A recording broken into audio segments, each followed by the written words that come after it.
Hello everyone, Soberoni of G&A Reviews here with a Servant Spotlight update for the world's best son, Mordred. A lot of people have asked me for my opinion on her now that she's been buffed in JP, and it has been a while since I've spoken about her in a video, so I figured it's high time that I update her spotlight. With that said, if there are any other servants you would like me to reevaluate, then let me know in the comments down below. I'll be taking a look through them to get an idea of who I should cover next. But for those of you who haven't heard, Mordred's instinct skill was upgraded recently in JP. The skill is now called Cigarette Lion, and it increases her own crit star absorption for her buster cards for 1 turn between 300 and 500%. It also generates between 5 to 15 crit stars and increases her own crit damage for 3 times or 3 turns between 30 and 50%, all depending on level.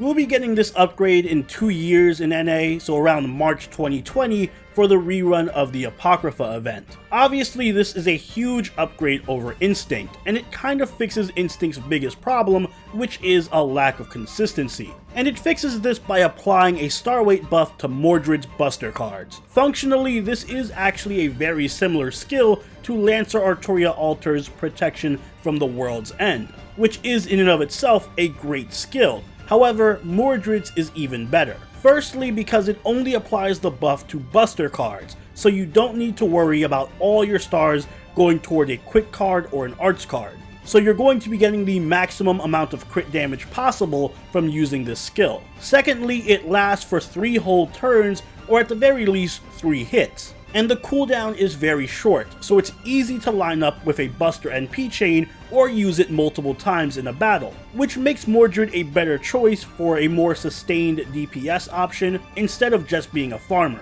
More damage options is always great. And thirdly, it produces even more crit stars than Lancer Alter's skill. 15 stars is a lot when combined with that star weight buff, enough to essentially give Mordred a high chance to crit all on her own without the need to rely on star generators, unless you have her sandwiched between 2 riders or something. Mordred's star weight is already decent to begin with, so she can crit pretty often. This skill just makes her damage a lot more consistent and more bursty. As far as sustained damage dealers go, her and Musashi are probably the 2 best options for Buster Sabers in my opinion. If you can set up even a basic crit team for her with just Waver or Hans, then Mordred's damage can be very scary without the need for much buffing. Speaking of which, I really do recommend pairing her with any servant who can offer crit buffs, that way you can maximize her damage potential even while her own skill is on cooldown.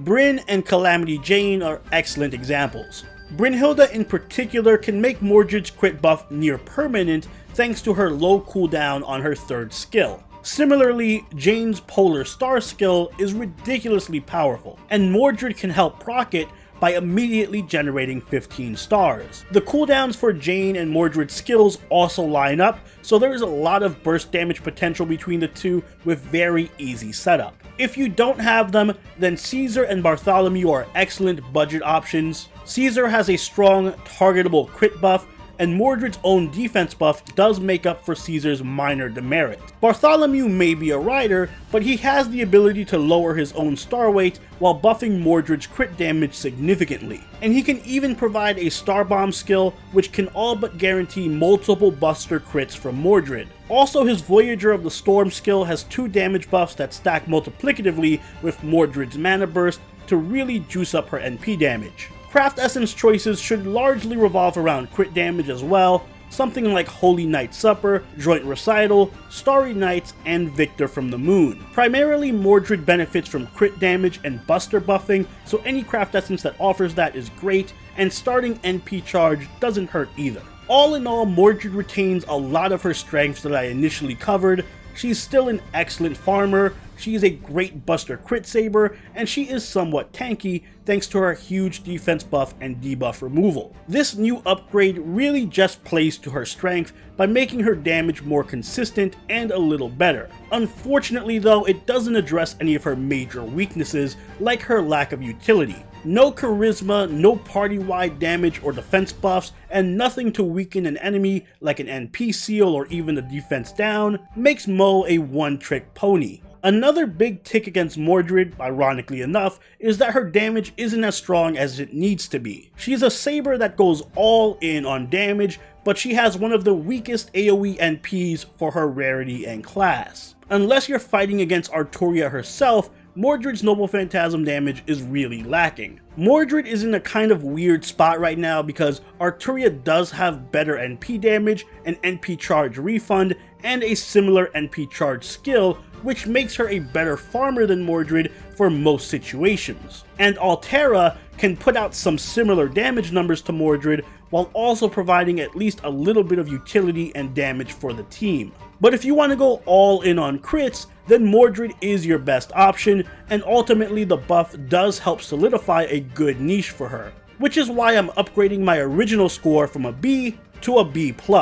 I think there is still some work to be done to make Mo truly top tier, especially since the meta isn't very crit friendly right now, but she is more than worth her weight in salt, and she can serve well as a bruiser type high damage saber for when you just need to roll over things. And those are my thoughts on her upgrade, but what do you think? Let me know in the comments down below, and also let me know who you'd like me to cover next in the series of Spotlight reevaluations. If you haven't already, do follow us on Twitter, chill with us on Twitch, and join the party over on our Discord, all linked in the description down below. Until next time, this is Soberoni, signing out.